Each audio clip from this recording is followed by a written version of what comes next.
Hey guys, I've got to show you the new t-shirts that we just had printed up. And you know what? Before I show you the shirts, let me back up and give you a little bit of context into what prompted these shirts in the first place, because the story, to me anyway, is absolutely hilarious.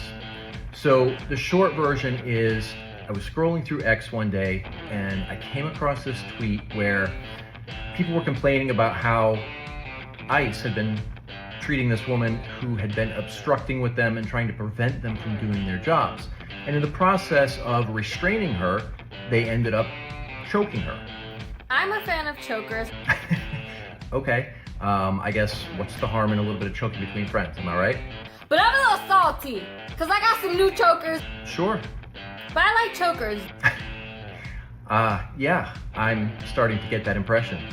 You know, with the name choker, you expect them to choke you out, right? So I ended up replying with, to be honest, you know she loves being choked. You know she loves being choked. And y'all probably think, wow, this bitch into some kinky shit.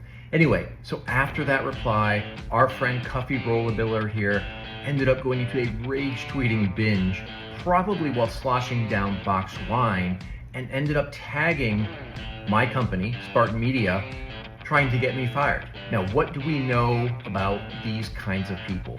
They're into kinkier stuff. Well, yes, but that's not quite what I'm talking about here. I'm not saying I want to turn blue. Ma'am, are you okay? I'm so mad. I spent money to get choked and I ain't getting choked. Okay. It's not, it has nothing to do with kinkiness or whatever. Right. So for now, since I can't find a good choker that will choke me out, but for now, I've resorted to string. That doesn't seem safe. Okay, it's a little too tight. That's what I just said. Or you can tie a bow in it. There's really no reason to do that. But you can. I mean, I guess. I'm gonna start being a little bit more quieter because I'm asking to get choked and I live in apartments and my neighbors are gonna hear me and they're gonna think I'm doing some really kinky stuff. Please do, but I don't think you actually will. But I'm pretty sure there's like other choker fanatics that are salty that their chokers were not tight enough. Ma'am, can we please focus here? I'm really picky when it comes to my chokers. Stop. Or maybe it's just me because I'm annoying and I always want to complain about something. Yes, it's definitely that.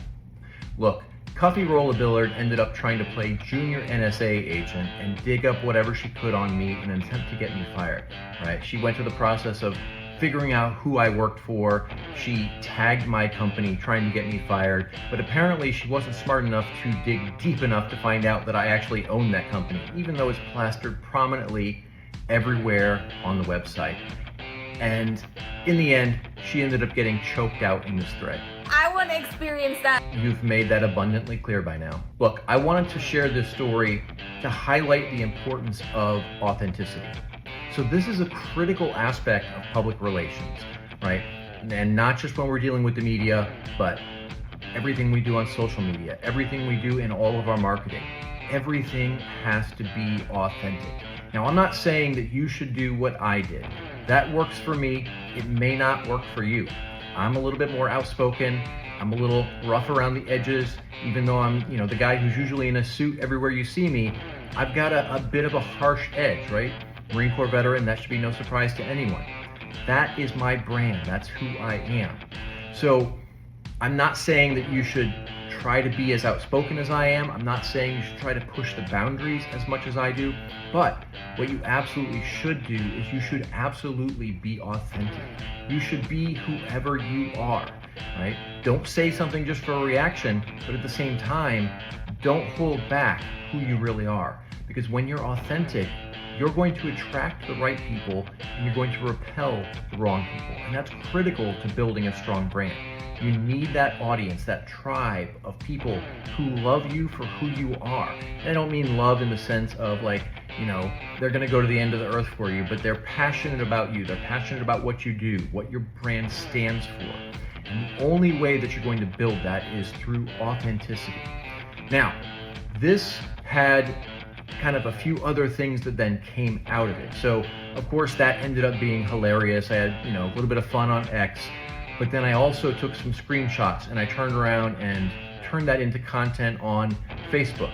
I don't remember if I posted it on LinkedIn or not, but on Facebook, it got a ton of visibility. We're talking hundreds of thousands of people. Got a lot of new followers, got a lot of new connections, and it drove up the reach of all of my other content that I posted in that same general time frame. It also led to this video, which gives me a chance to use this story, which I find hilarious, in a message about the importance of authenticity. And then of course, it gave me the opportunity to make these shirts, which I think are absolutely hilarious. I'll try and show it for the camera here. I'm not sure if it's going to work, but basically it's that little exchange where she is saying, Spartan Media, do you approve of this? And of course I replied with, it's my company, dipshit. It's my company, dipshit.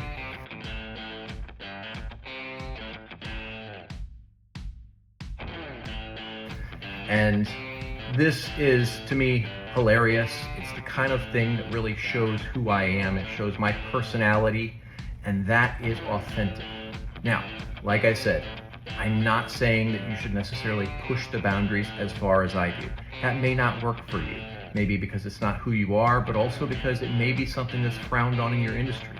You have to approach that on a case-by-case basis, right? I run a PR firm. I'm out there, I'm very public. I'm in the spotlight a lot, and I am who I am. I am unapologetic about it. I don't hold back. If you're in a different line of work, maybe you're an engineer, or you're a real estate agent, or a real estate investor, or something where there's a certain level of decorum that's expected, don't step outside of that, even if that is who you are. And if it's not who you are, you don't want to step outside of that just for the sake of getting attention, because that always backfires on you in the end. But stick to who you are. That's going to help you attract the right people. It's also going to repel the wrong people. And that's how you build a strong tribe that's going to love and support your brand. So hope you guys found that useful, and I will see you all on the next video. I spent money to get choked. Are we still doing this? Choke me out. This is getting really old. I'm asking to get choked.